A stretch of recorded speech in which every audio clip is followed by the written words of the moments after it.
အိမ်မှာထမင်းစားရတာမကောင်းလို့အပြင်မှာဝယ်စားကြည့်တဲ့အခါဆိုင်ကရောင်းတဲ့ထမင်းနဲ့ဟင်းဟာမင်းချက်တဲ့ဟင်းလောင်မကောင်းဘူးမင်းလောင်ကိုပေါ်ဘသူမှမကောင်းဘူးမင်းတယောက်တည်းသာကိုယ်တွေ့ကောင်းနိုင်စို့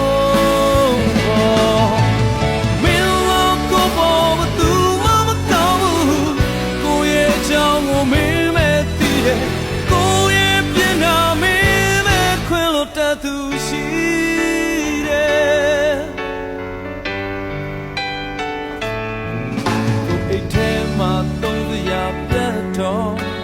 ရွှေနဲ့ကကလေးချုပ်ခါပေါင်းတဲ့သုံးမိုးပေးတဲ့မင်းလို့ကိုပဲသူတို့လည်းမချီကြပါလားကွယ်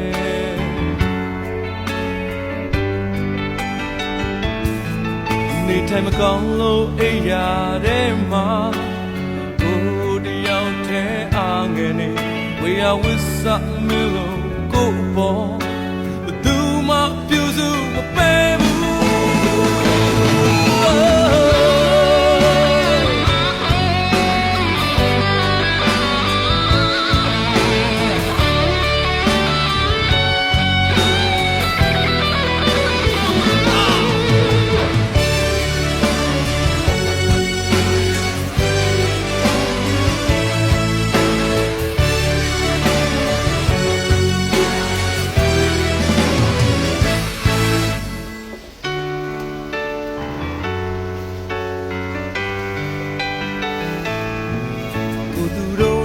ဆက်ဆံကြည့်မှာ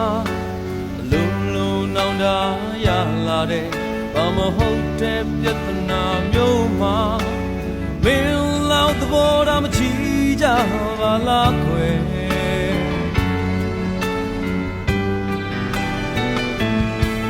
အိမ်မှာတမင်စားရတာမကောင်းလို့အပြင်မှာဝယ်စားကြည့်တဲ့အခါဆိုင်ကရောင်းတဲ့တမင်နဲ့ဟင်းဟာမင်းချက်တဲ့ဟင်းလောင်မကောင်းဘူး